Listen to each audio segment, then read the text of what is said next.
Hello, everybody. Welcome back to It's Called Football. As we go through match day 7 of the Premier League, what happened there, the stories, the score lines, and some of the biggest headlines that were made from the weekend. There's also an additional fixture that was played, which we're going to get into a little later on.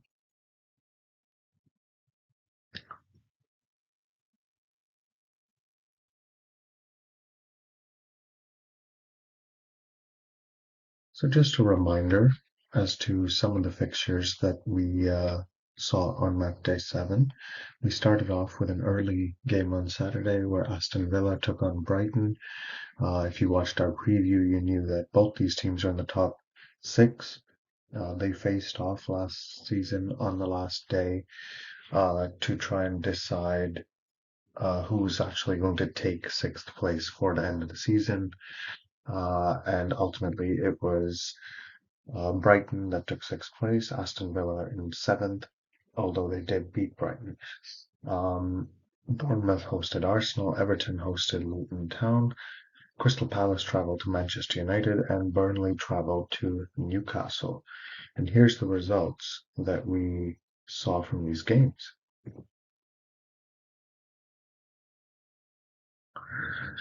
So, quite a surprise in that opening match as Aston Villa ran completely riot over Brighton.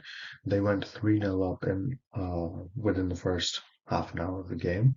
And although Brighton got a consolation goal from the start of the second half, Aston Villa simply did not let up, and they ended up thrashing Brighton by 6 goals to 1, boosting their own goal difference and denting Brighton's in the process.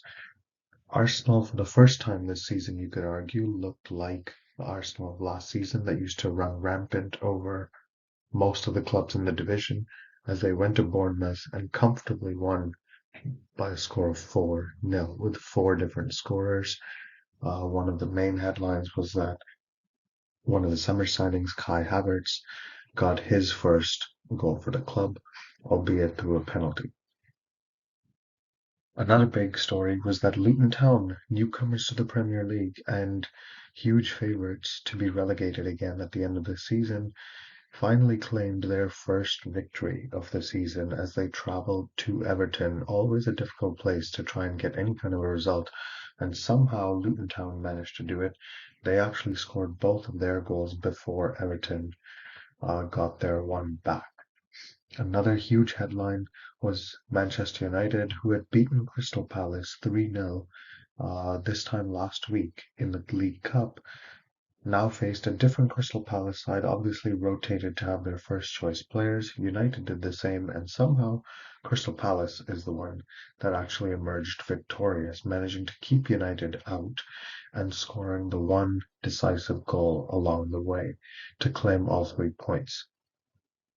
And then finally, Newcastle had a fairly routine 2-0 win over Burnley, where Kieran Trippier, their right back, continued to rack up his assists, and Newcastle continued to look like a force that is coming back into the top half to be reckoned with.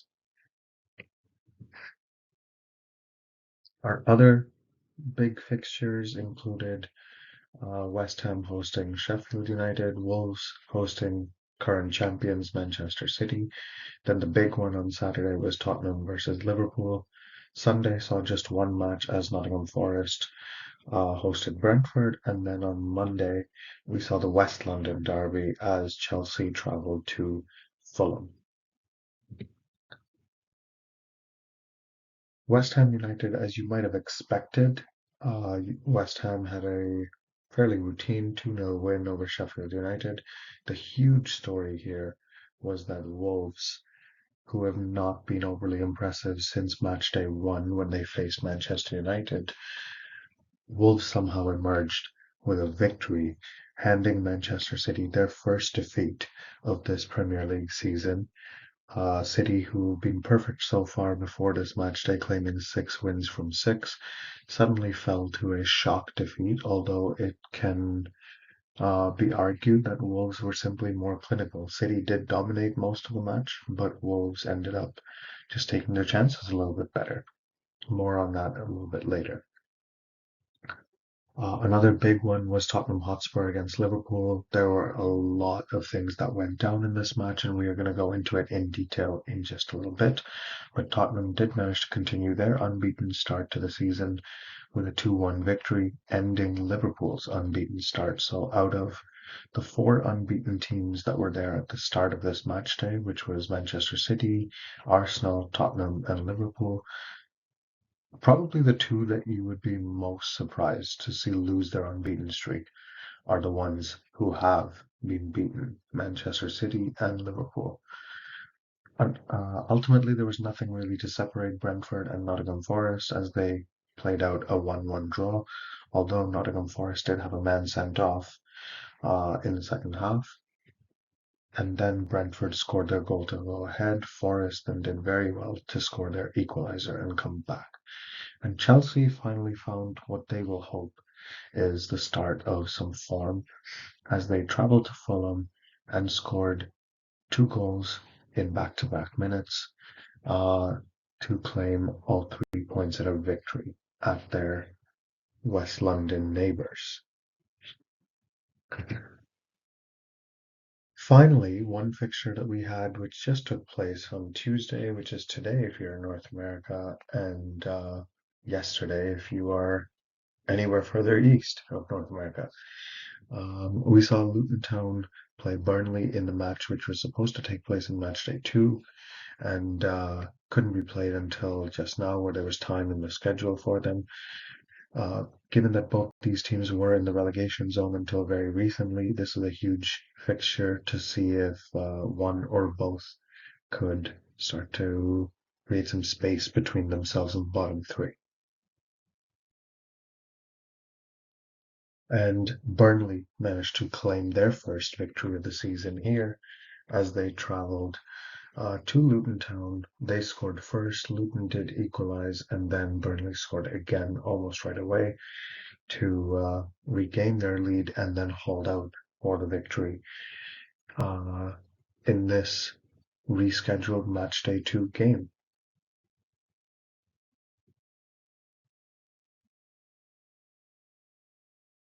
So this set of fixtures this weekend actually resulted in a lot of movement in the table.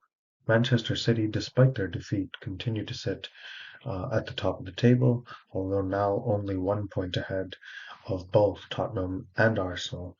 As we said already, Tottenham and Arsenal now remain the only two teams still unbeaten in this Premier League season. Although obviously that doesn't discount the threats of Manchester City and Liverpool to the league title. Even Aston Villa and Brighton aren't far enough behind that they should be discounted. There's movement there as well. Obviously, Aston Villa's victory over Brighton, especially by that goal margin, means that they've actually leapfrogged them. Brighton now dropped down to sixth, and Aston Villa above them in fifth.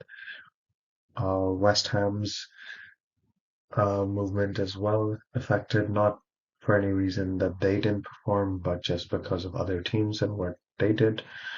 Newcastle's victory continues to propel them up the table, while Crystal Palace's win over Manchester United means that Palace now sit in ninth and Manchester United 10th, where the two of them had been in swapped positions before this match day. In the bottom half of the table, Chelsea's victory has propelled them up from 14th to 11th, and they are just outside the top 10 now. They're 1 point off Manchester United, who sit in 10th. Nottingham Forest draw meant that they didn't actually move. The point was enough, along with their goal difference, to keep them in place for now. Fulham's defeat to Chelsea means they dropped from 11th to 13th, and Brentford, who were in 13th last week, dropped down because they only picked up a point when they needed more to move up the table.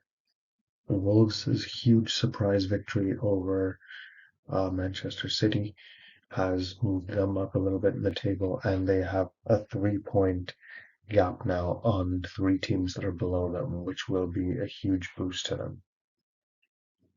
Everton losing at home is obviously not good for them, and they are dropping back down dangerously close towards those relegation places. Luton Town are out of the relegation places at the time being.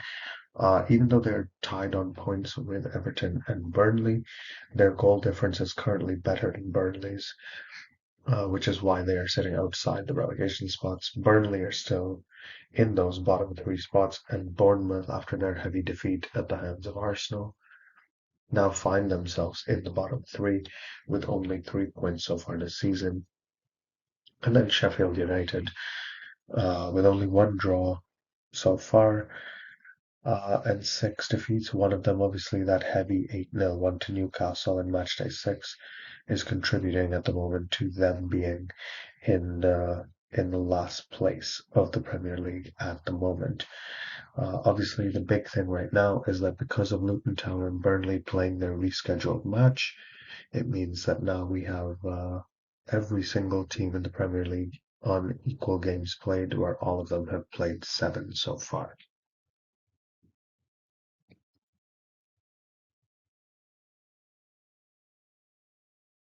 So, some of our biggest moments, and there were a lot of moments from this match day. First of all, from Chelsea in the Monday match, they had signed Mikhailo Mudryk, a Ukrainian youngster, for a huge fee, around 88 million pounds.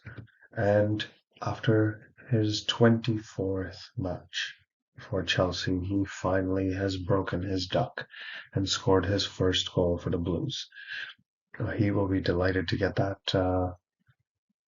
chip off his shoulder, and maybe he goes on a bit of a goal scoring run now. We don't know. Manchester United's worries continue as they now have lost at home in back-to-back league games, with Brighton first and now Crystal Palace. Admittedly, it did take a wonder strike really from Crystal Palace defender Joachim Anderson to make the difference between them, but a side like Manchester United should really be defeating teams like Crystal Palace, particularly when United are at home. Huge concerns right now going on with the club, as they currently have more defeats than victories this season, and this is now their worst start to a season in the Premier League era, which dates back to 1992. Arsenal continued their good away form, and in the league now, Arsenal have had 3 away matches. They've scored uh, 6 goals, I believe, now away from home in total in the league, and conceded none, which is hugely impressive. And they will be hoping they can carry this form into home matches as well, particularly next weekend, which we'll talk about in our Matchday 8 preview. And finally, Aston Villa and Brighton. The lopsided nature of that scoreline does not necessarily reflect the quality of these two sides. Brighton, you could argue, are actually probably the better side normally, and yet Aston Villa seem to have had their number for the last few meetings between the two teams. Villa have now beaten Brighton this season, and they did beat them both times that they played last year as well. Huge boost for Villa, who have now managed to make it 10 victories at their home ground, Villa Park, for the first time in their history. So massive congratulations to them. Luton Town obviously is a huge story. We've been waiting for when they explode into life, and hopefully for their supporters, players, manager, and staff, maybe this is the moment that kicks them on. Yes, they lost at home to Burnley a few days later, but having that bit of relief that they have been able to get a victory in the Premier League will hopefully boost their morale and confidence going into future games. Now, finally, the Wolves hero against Manchester City, Hwang Hee-chan. There was an incident in the press conference before the weekend's matches where Manchester City manager Pep Guardiola highlighted the Wolves' attack and the danger they posed. He did single out certain Wolves players by name in terms of the threat they posed, and in what was construed by many as an act of perhaps disrespect a little bit, He either didn't remember or chose not to actually highlight Hwang Hee-chan by name among the dangers. He simply referred to him as the Korean guy. And sometimes football does magical things in terms of delivering karma. Um, this might be one of those situations. A lot of people were pointing out the fact that Guardiola didn't bother to learn his name or remember the player's name, and it ended up being that exact player who came back to bite them and scored the winning goal. But excellently done by Wolves. Well done to them to hold out. Manchester City probably won't be too worried because they still lead the table and it's not just on goal difference, but perhaps a little bit of a wake up call for the champions.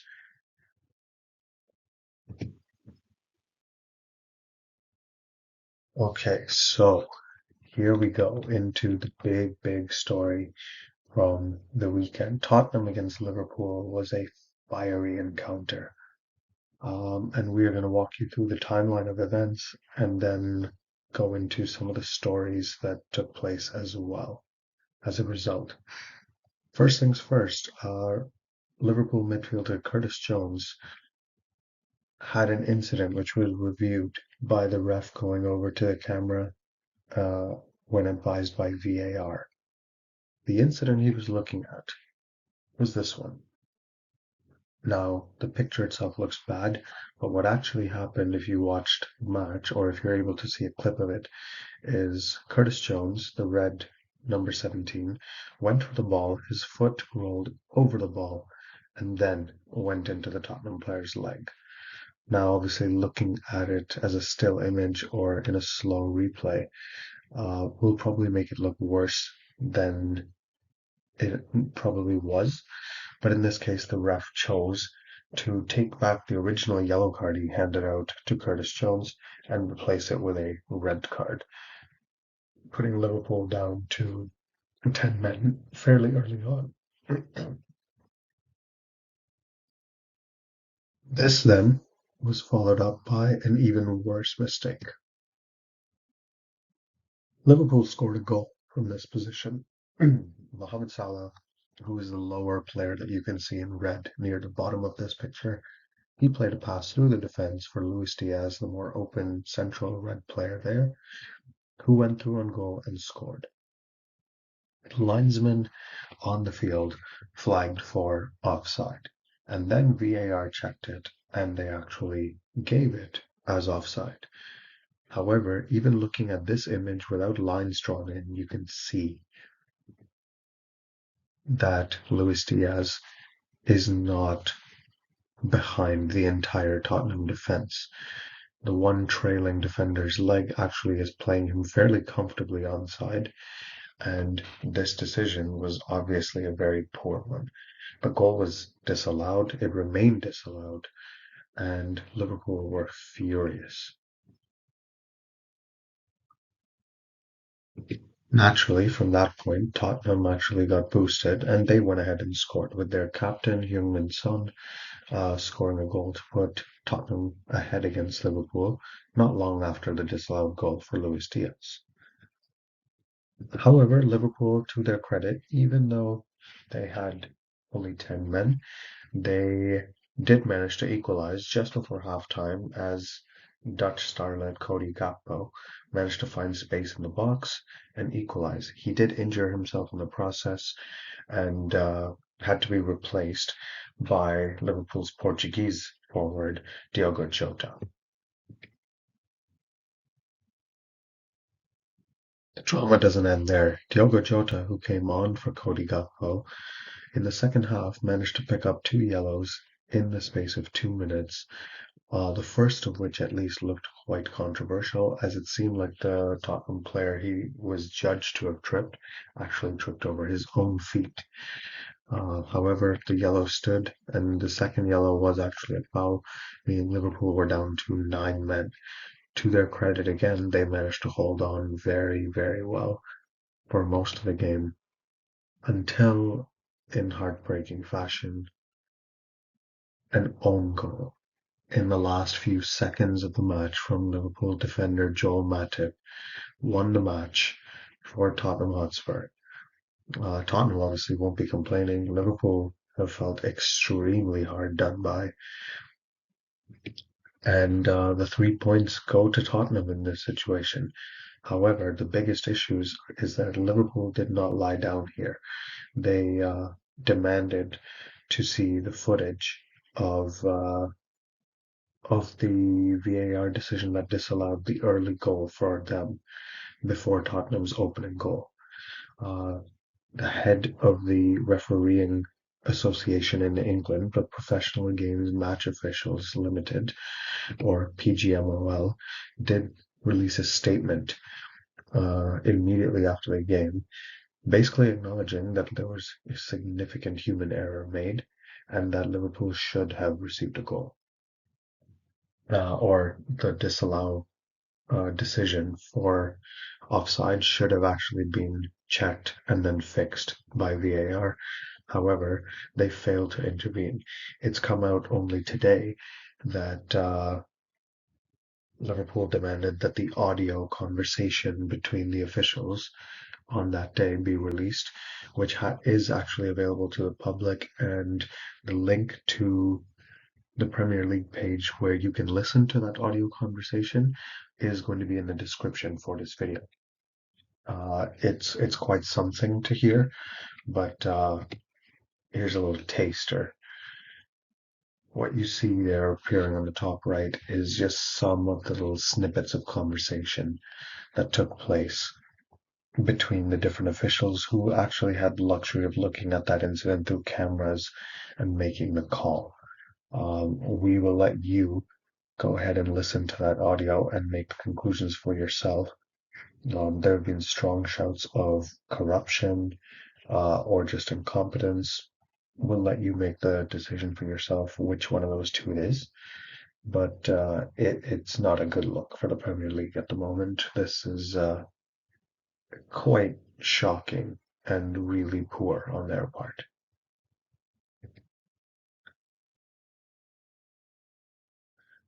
So let's wrap this up quickly by looking at our results from Matchday 7. We don't have Luton versus Burnley over here because it wasn't part of this matchday's actual set of fixtures.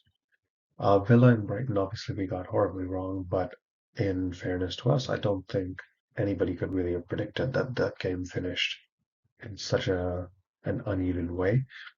Bournemouth, I probably overestimated them a little bit, or underestimated Arsenal.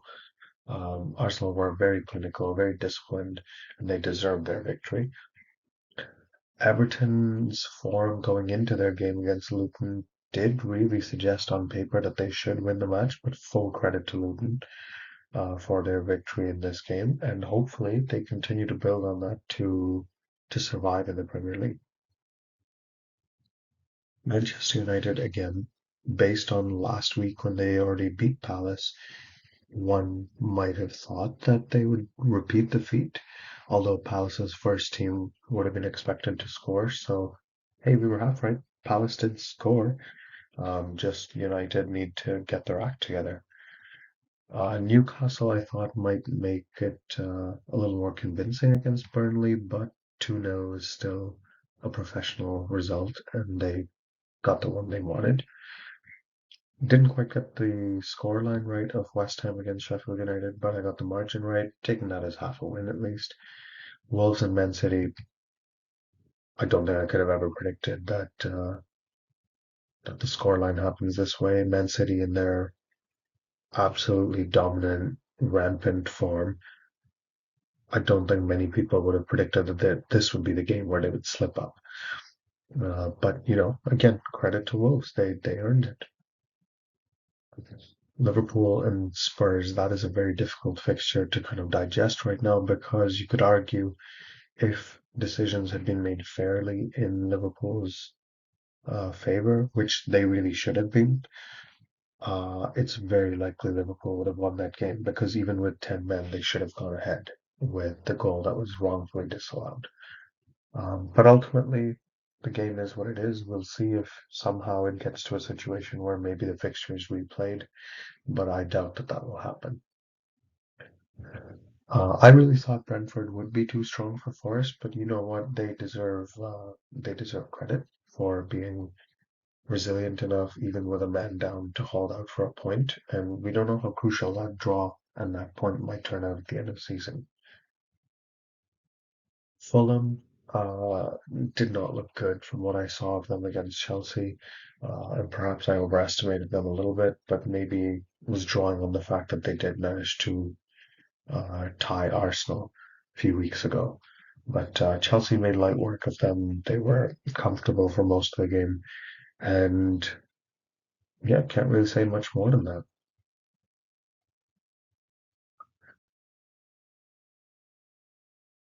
I think that's where we're going to leave you. Sorry, it's a bit of a longer video.